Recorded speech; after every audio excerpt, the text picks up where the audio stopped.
Welcome to the Western Gulf Plain chapter of WildOnes meeting at 1 o'clock Central Time in Pitkin, Louisiana.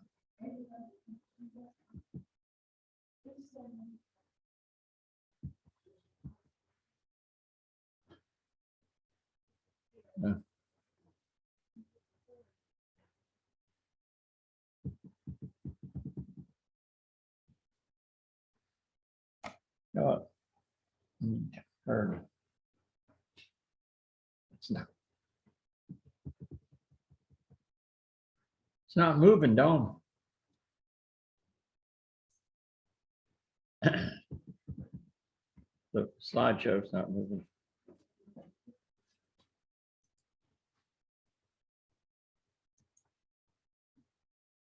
I have to do it over there.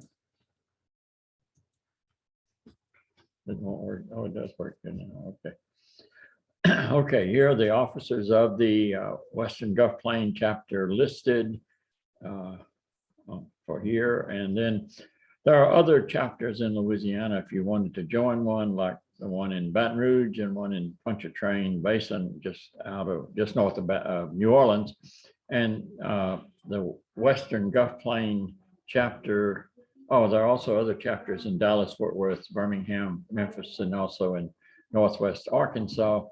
And we plan to have another meeting November 1st, December 6th, January 3rd, February 7th, and also March 7th, April 4th, May 27th, June 24th, and July 22nd over the next few months. So remember, the native plant thing is mow where you go, grow where you don't go. This is a good example of a eco lawn versus an ego lawn. And a good question is, if we can't eat the lawn, then why are we growing it? And finally, the thing that I like, Nana Nana Nunu, my mowed lawn is smaller than yours. Now, those people in the area, or maybe even outside the area, if you want to hear about a plant of the day just about every day, send me an email to native@camtel.net and I can sign you up, and it goes out as a blind copy. What I really wanted to talk about today is a PowerPoint that I've done on how to feed the caterpillars and find the butterflies and moths. And before we start, I would just talk about the butterfly or moth life cycle. Starts out as an egg. It starts out as an egg. The egg hatches to produce a caterpillar in both the cases of the butterfly and the moth. Then the caterpillar eats a lot and then produces a resting stage called a chrysalis in the case of butterflies, a cocoon in the case of moths. And then a word that you may not hear very often, the word eat close right here, is the emerging of the butterfly or the moth out of the chrysalis or the cocoon to become the adult. Then, of course, the adult lays the eggs, and that's the life cycle. Some close-ups of eggs. These are butterfly eggs. And caterpillars, these are butterfly caterpillars too. And that was my granddaughter, much younger, looking at some monarch caterpillars several years ago. Then the chrysalis and cocoons, these are both chrysalis, one on the left, the monarch, the one on the right is a Gulf fritillary. And then the adults, I do have a couple of moths in here, but 3 butterflies and 2 adults. The top left, top right are moths. Top left, rose of maple. Top right, the blinded sphinx, or is it small-eyed sphinx? And then the top center butterfly is a Gulf cloudless sulfur, which are lots running around Allen Acres right here today. And bottom left is a tiger swallowtail, and the bottom right, of course, is a monarch. Adults are great. Adults attract lots of attention, but caterpillars are critical in the life cycle. It's kind of like, got to have those before you have the adults. Feed the caterpillars and produce your own adult butterflies and moths. A little bit of difference between moths and butterflies in the antennae. Most of the moth antennae are feather-like. Most of the butterfly ones have what looks like a golf club with a slender filament with a enlarged tip. And when the moth or butterfly lands, the butterfly usually has its wings up. The moth usually has its wings spread out to the side.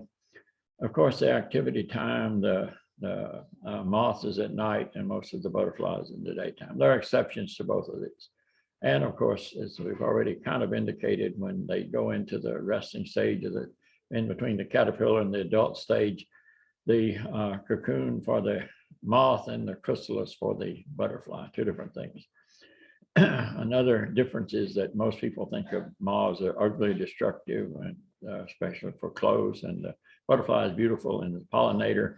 But of course, Dr. Doug Tallamy talks about the moth caterpillars being very, very important for bird food. They're also important in some cases pollinators, and most or many of them are beautiful, not all are. And perhaps one of their more important characteristics is that they speed up decomposition of organic matter.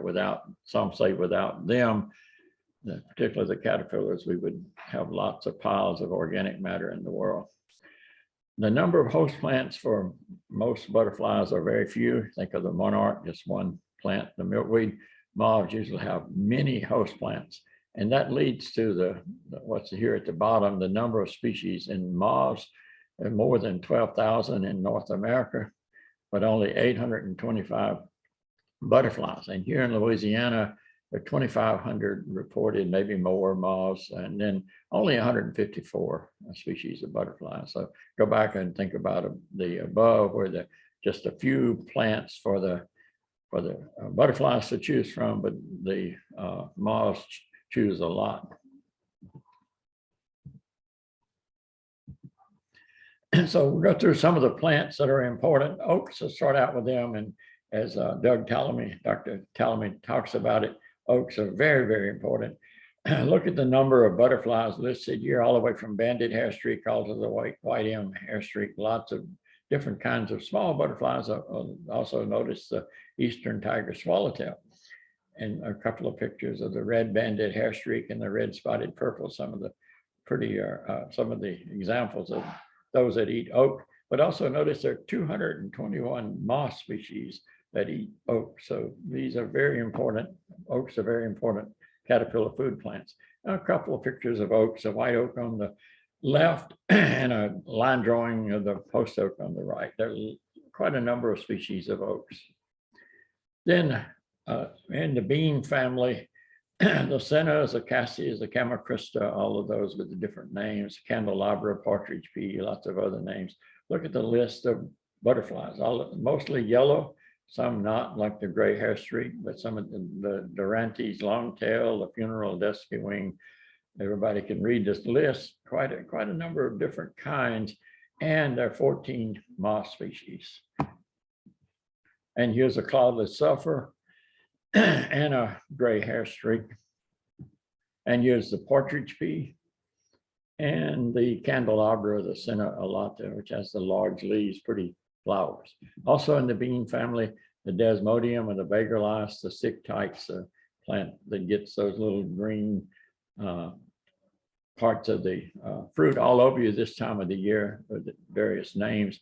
And notice the list of butterflies and 5 moth species. And here's a picture, of course, of desmodium.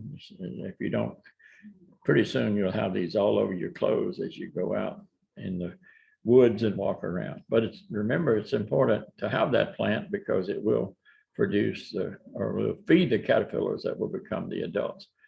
Trifolium, the clovers, for us in our area, mostly the early spring plants, but some of those persist a little bit. But notice again, quite a few of the yellows, but a number of different kinds of butterflies on the trifolium and 57 moth species. So some pictures of the clovers, that's Melolotus Metacargo in the top left, which is also has alfalfa in the genus, but the top right is a more common recognized white clover that we have. And then the bottom left is one of the white clovers, white sweet clover. There's a yellow sweet clover too, in the genus Melolotus.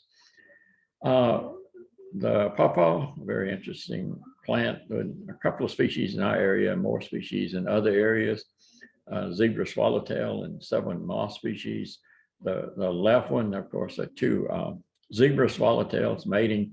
The right one is a pawpaw sphinx. So these are both obviously pawpaws. So a very important plant. Also, it's an edible. There's some fruits taken off of our tree on the left, the flower in the bottom right, and that's a dwarf pawpaw in the top right. So pawpaw, a very interesting plant. Hackberry, the tree is an important one for butterflies. There are 6 butterflies, 2 pictures here. The hackberry, tawny emperor, but also American snout, morning cloak, question mark, eastern comma, and 26 moth species off the hackberry. So if you don't have a hackberry, you need to get one. And as I often say, if you plant it, they will come. So I've done that with several plants, including hackberry on my property. And I have seen an American snout here. Haven't seen the others yet, but then I may have missed them, or they may not have gotten here. There's the hackberry, very famous tree with the bumps all over it. Pretty common in parts of Louisiana. So some people might wonder why you'd want to plant it, but of course, remember butterflies and moths. The passion vine, the passiflora in our area, the 2 natives, Incarnata and Lutea, that some of the non-natives work too, some of the cultivars work. Guff fritillary and variegated fritillary, the big ones, but in some places, Julia heliconian, the zebra heliconian, sometimes called the zebra longwing, which is photographed on the right, and the Guff fritillary on the left. This has recently become the state butterfly, voted in as the state butterfly of Louisiana, and 1 moth species. Of course, here's some pictures of a picture of Passiflora incarnata on the left, Passiflora lutea, a smaller one on the right, and I think I have some pictures of the fruit. The fruit of Passiflora incarnata on the left. It's edible when it gets nice and yellow in color, and lutea on the right, which is smaller and becomes dark, but not really very edible, so small. Sassafras and the other members of the laurel family produce the Palomede swallowtail, the eastern tiger swallowtail, spicebush, lots of swallowtails, but also notice 17 moth species, including the regal moth, a really neat one. And of course, there's a picture of the Palomede swallowtail. The sassafras, that's a picture of what the plant, we have a good bit of that in the area. Also in the same family, the laurel family, we have red bay, which again produces about the same kinds of swallowtails, with this great big moth called the tulip tree beauty, which is, and then there are 5 moths, so 4 other moth species for that. And also in the same family is spicebush, which produces, again, the same basic group of swallowtails, very interesting plant. And so this is one that we did not have on our property, but we added a spicebush, and if you build it, they will come. We now seem to have more spicebush swallowtails than we did before by having this plant here. So it's really been a nice addition to our property. When you start thinking of giant swallowtails, think the citrus family, where citrus itself, hop wafers, toothache trees, trifoliate orange, and even the herbaceous plant root. But other butterflies like black swallowtail, eastern tiger swallowtail, monarch, even a monarch, I'm not sure about that, painted lady, spicebush, various other things, and 23 moth species. And of course, here's the toothache tree pictures with this very interesting plant, very interesting history, with people reporting it medicinal, various other, and a lot of other common names too. But the bark on the left there, you can see it, and the leaves will produce the toothache, the deadening, just like the bark will. Carrot family, one of the interesting ones where you can really just rely almost on the whole family, just about any. And there are a number of cultivated ones, Parsadil, fennel, but a lot of native species. And I've seen a number of caterpillars on the native cowbane, which is a picture on the right here. And we see that pretty regularly over the last month or so. So, but notice the other couple of other butterflies, Brazilian skipper, painted lady, and then 20 moth species. Most of these will have some moths, some butterflies. There are a couple, well, I think 3 or 4 that I found that have one or the other, but not both. And here is a tree called the ash, the fraxinus. a couple of, well, 3 butterflies, but 61 moth species. And one of those is a rustic sphinx, one of the larger, interesting sphinx moths that we see at night. So green ash, several other ash. So adding trees, you realize the variety, the more variety of plants you have, the more variety of butterflies and moths you have. The nightshade family, some of those, or many of those, are herbaceous, like tobacco, pepper, tomato, datura, things like that, and produce butterflies like the cabbage white and the hair streak. And if you've been noticing, the gray hair streak is popping up a lot. It's more like a moth. It has a lot of choices of plants for its food: painted lady, western pygmy blue, whirlabout, and 57. And so here's a picture of the whirlabout, a real small butterfly, but on the right was one of my favorite moths that I photographed here. It's a Florida fern moth, but it's also reported to eat members of the nightshade family. And here's some pictures of the nightshade family. The tobacco, the native, well, not a native, well, maybe it is, not sure. But anyway, it opens, the flowers open at night, and then the datura, the devil's trumpets. Thistle is an important one that not only does it provide the caterpillar, but it also one of those that dual purpose. It would be a nectar feeder, not only for butterflies, but for bees and for even for hummingbirds. But here's a list of some of the, well, list of the butterflies of American lady, eastern tiger, little metalmark, painted lady, pearl crescent, red admiral, and 5 moth species. And here's the American lady. And here's the painted lady, which eats also rabbit tobacco, cudweed, everlasting, kind of a group of the sunflower family. And notice again, 3 moth species. Of course, the famous butterfly of all, the monarch, with also the queen and those people that get into South Texas, the soldier, and also look at that gray hair streak coming through, and 7 moth species. So interesting. And here are some of a couple of milkweeds, the native butterfly milkweed, tuberosa, and viridis, the green milkweed on the right, both natives. And we do monarch tagging here at our house, and it's an important national thing. And so we buy the tags every year, waiting on the monarchs to arrive. We haven't gotten any yet or here in our area, but we hope to be tagging a number of those over the next few weeks. And the willow tree, which is very important for a number of butterflies, but also 129 moth species. And so the butterflies are things like the red admiral, the eastern tiger, the striped hair streak viceroy. And here's a viceroy and also a red admiral here on the right. And I wanted to show you a corkscrew willow, which has a viceroy caterpillar on it. Because sometimes people don't have room for a great big willow tree, but they may have room for this small shrub, which you call a corkscrew willow. And I wanted to show you the difference between a viceroy and a monarch. The monarch has doesn't have that extra black line that runs across the wing. Like if you look carefully at the viceroy on the left, there's a little black line running across those wings that the monarch does not have. I also find that viceroys are smaller and darker generally than monarchs. And the cherry, the plum, peach, pear, members of the rose family, quite a number of butterflies, but 158 moth species. And here's the eastern tiger swallowtail and the banded hair streak. So again, what we're emphasizing in this talk is the caterpillars, not so much the nectar plants. That could be another thing altogether, but the caterpillars, so that you can get the adults. Malvaceae, the cotton family, hibiscus, ochra, sada, American lady, and a number of others, in particular the checkered skippers, the tropical, and the white checkered, number of smaller butterflies here, and 67 moth species. And the checkered skipper down here in the bottom, and a hieroglyphic moth that have eaten the members of the what you might want to call it the hibiscus family, the mallow family. So number of plants around. And here's some of the plant. Here's a hibiscus on the left, and the cider with I knew it for years as ironweed. It was so hard to pull up, but I think recent common names have migrated toward Cuban jute for that. But I still think of it as ironweed because of its such tough character for pulling out of the ground. I know there's another ironweed out there.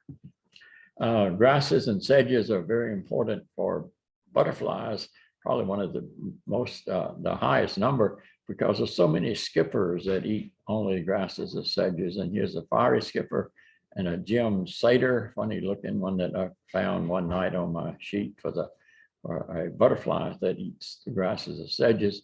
And notice too, there are 116 moth species, and some of the plants that some of the grasses you might want to plant that would be kind of attractive as an ornamental and natives, and part of the system that we did a few weeks ago on the prairie would be big blue stem and switchgrass. And then eastern pine, elfin, and gray hairstreak are members of the pine family. We, in this part of the state of Louisiana, have lots of pine trees, and so there are a couple of butterflies, but 82 moth species, including this Echelon sphinx, which is one of my favorites, and this painted lichen moth. And here, of course, is the pine. But further north, people would have these other trees. We'd have to drive away to see a larch or spruce or a hemlock, but they are important butterfly and moth host plants. But ours are almost all pines with loblolly and longleaf, a couple of pine pictures of pines that are out here. Very interesting, smaller, medium-sized butterfly is the buckeye, and it eats the agalanus this time of the year, and it eats a plantain in the spring of the year. But the plant on the right is purple false foxglove, one of its big hosts in the fall, but only one moth species. But here's plantain, and so buckeye in the spring of the year eat that, but also the variegated fritillary. And here's one of the moths, a joyful Verbia, beautiful one that pops up and on the lights at night, but the caterpillars would eat plantain. And there's a plantain. The one on the left is a native, the one on the right is a non-native, but very widespread, the major, the big one, the giant one. And the one on the right is a very important edible medicinal plant. Goatweed, interesting plant, also called doveweed, and woolly Croton produces a goatweed leafwing and gray hairstreak, red banded, and only 3 moth species. But the color on the goatweed is very interesting. If you look from the side, it's kind of a dull gray. If you look from the back, look at that bright red color there. And here's a goatweed plant, lots of it around the area. Notice the caterpillar and the rolled up leaf on the right. So lots of those, and easily overlooked. The aster, a big genus, and recently moved to the genus Symphyotrichum, pearl crescent, Texas crescent, American lady, and 21 moths. And there's a pearl crescent and an Isabella tiger moth. And of course, I had the picture of asters. They come in many shapes and colors and lots of species, very difficult to get the species. Now, a few years ago, we heard about a butterfly called the Phaon crescent. It eats frog fruit. So we went out and got frog fruit, and now we have Phaon crescents on Allen Acres. And so, and again, if you build it, they will come in the difference. In addition, the white peacock and 3 moth species. I find too that those little small flowers on the frog fruit is a good nectar source for small butterflies. Sweet gum, one of the most common non-pine trees in the state of Louisiana, and produces a couple of butterflies, king's hairstreak, striped hairstreak, but 30 moth species, including one of these red bordered, red edge ones called the Nemorea moth. And they're called the emeralds and very popular. Goldenrods are good for nectar and not for producing allergies. I mean, well, producing hay fever, in spite of the people are allergic to them, but most people would say you never breathe in that much pollen. You would have to be right up on top of the flower to get that much. And so most of the time you're not going to get goldenrod allergies from the pollen in the air. But there are a couple of gall moths on the goldenrod, very interesting. And then there are 27 moth species out there.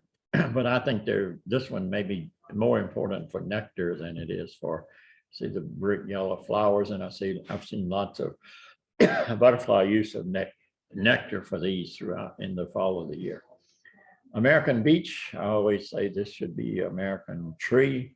If we ever selected a tree for America, it might be American beech. 1 butterfly, juveniles, dusky wing, but 61 moth species, including the Promethemia silk moth that you see here. Very interesting tree. Maples are important for a few butterflies, but 98 moth species. There's the morning cloak butterfly, and then the more famous of the moth ones, a rosy maple moth. And here are some maples. Most of the common maples in our area are the red maples, like you see on the right. The one on the left is the Florida sugar maple, which is not that common, but you can buy it and plant it. But the red maple is probably pretty much in most of our areas, in most of the forests. And then the alder tree, alnus, which produces a couple of butterflies, but 56 moths, and including the imperial moth, one of the bigger moths that we have. And there's the alder, alnus, which is important. So hopefully you're realizing that some of these trees are already in your neighborhood. It's just a matter of keeping them instead of replacing them with crepe myrtle or something non-native. Birches, betula, a number of butterflies from eastern comma to striped hairstreak, red spotted purple, and 113 moths, including this great big one, the Polyphemus, which looks as big as a bat when you find it at night.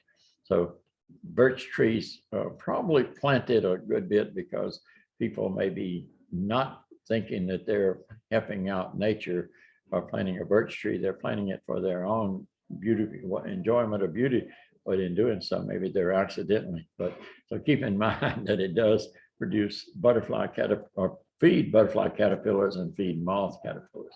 And there's a birch with the interesting bark.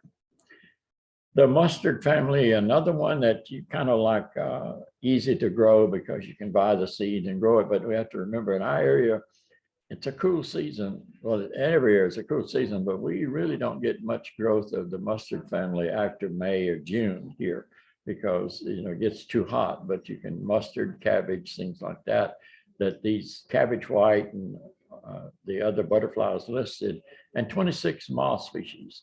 So here's a great southern white and the moth, the great leopard or the giant leopard too. So again, just about most of these plants produce both or feed both butterfly and caterpillar, butterfly and moth caterpillars. And here, of course, are the members of the mustard family that you might recognize, the cabbage and cauliflower, lots of other things that you might be growing in your garden that might be accidentally feeding the caterpillars of butterflies.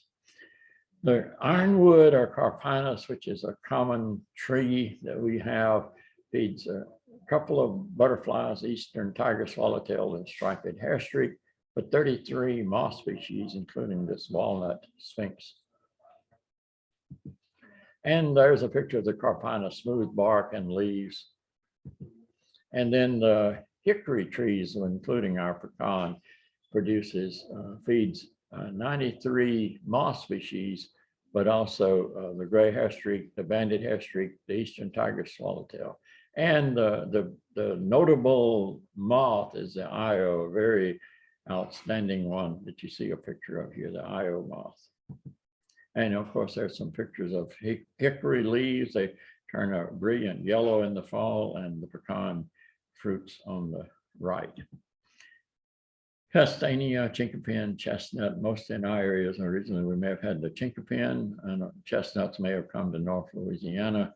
But of course, then we have the 3 butterflies listed and 58 moth species. White dotted prominent and the skiff moth are a couple.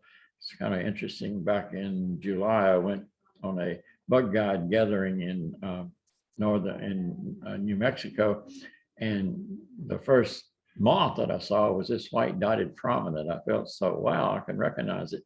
But after that, it went downhill. There were a lot of other moths that I didn't recognize. And there's a picture of the chinquapin. So a miniature chestnut, if you haven't seen it, but it's been a long time. The same blight that wiped out the chestnut affects the chinquapin. It just doesn't kill it completely, knocks it back, and all it is a shrub instead of a tree like it used to be. And so it doesn't make a lot of fruits anymore. The catalpa tree, catabla tree, different pronunciations. The eastern tiger swallowtail, an 8 moth species, which is, of course, one that is named for the catalpa sphinx, but also a pretty one called the Persea sphinx. So I, myself, and other people have gone fishing with catabla worms before. If we had not used that worm for fishing and let it live, it may have turned into this moth that you see on the left, the catalpa sphinx. And there's a picture of the catalpa in flower with its interesting large leaves. And the dogwoods, a couple of butterflies, but also 41 moth species, including this pretty one with the green color on the left, and one with the name dogwood bora on the right, with the interesting wing shape and so forth. So remember, we're emphasizing growing plants that produce caterpillars. And there, of course, is a dogwood. And this one's kind of attractive, but I don't see much in the way of pollination visit for nectar on the flowers. But remember that the leaves are important for the caterpillars. Now, here's our first one, the pipevine, that has no moths, just butterflies, and pipevine swallowtail and polydamas swallowtail on the pipevines, the genus Aristolochia. There's a Fimbriata, the fringe pipevine, or now called the white-veined pipevine, and the common Dutchman's pipe, a woody shrub. That first one is a herbaceous, this one's woody, and this is growing in my yard, but I've grown it from a wild population, and you can see a pipevine swallowtail caterpillar on the right. I understand that there are some right now, as I speak, outside chewing on my leaves isn't that great? They're eating up the leaves of my pipevine swallowtail plant. Witch hazel, the other way, no butterflies, just moths. And here are 27 moth species, including this figure 7 moth that eats witch hazel, and one other that where it's only the moths are the grapes, the muscadines, and there are 45 moth species, including this white-lined sphinx. And there's a picture of the famous, in our area of the country, the muscadine, but just about any grape would do the same. Virginia creeper, often mistaken for poison ivy, but notice the 5 leaflets, 29 moth species, no butterflies, including, of course, the Virginia creeper sphinx. That would be a great test question, right? For that. And some of the bird people tell me that the Virginia creeper seeds are really good for feeding birds. So just as kind of a summary, the number of butterfly caterpillar host species per plant family in the grasses, there are 48 of the species of, remember, there are only 154 in Louisiana, so 48 would be in the grasses, 38 in the bean family, 15 in the sunflower family, and 13 as you go on down the list of the numbers of important families of plants for feeding the butterflies. And then when you look over at a summary of the moth caterpillars, you would see that for the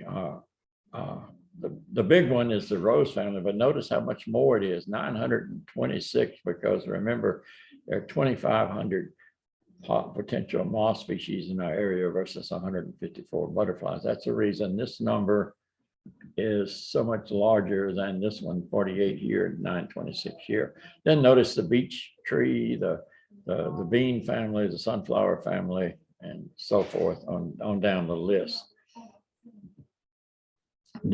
Right now we have butterfly blast going on here at Allen Acres, so you can see a number of the butterflies that we talked about, a number of the plants. And there's a book out on that host plants, and we'll try to take any questions. These are some South Texas butterflies, and this is my wife Susan being too serious in South Texas.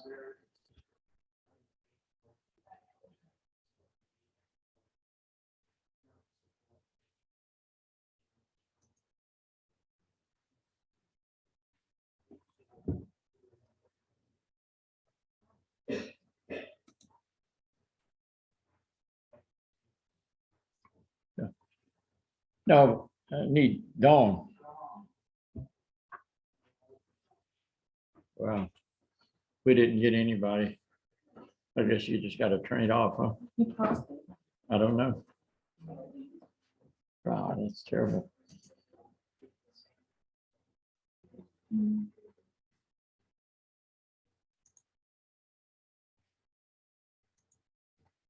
Did we stop?